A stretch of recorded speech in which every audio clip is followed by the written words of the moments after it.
Is your Spectrum modem constantly crashing? You're not alone. Frequent crashes often stem from three main culprits: outdated or buggy firmware, overheating, and signal level imbalances. Let's break down each issue. First, firmware.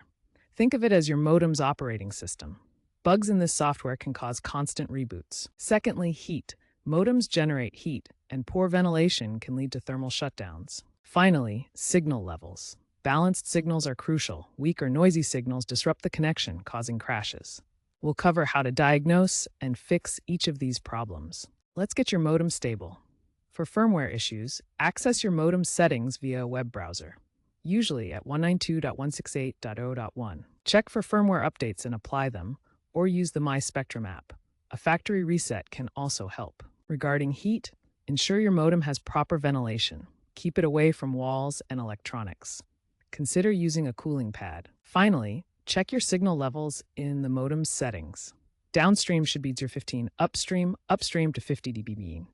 If levels are off, reseat cables or contact Spectrum for a technician.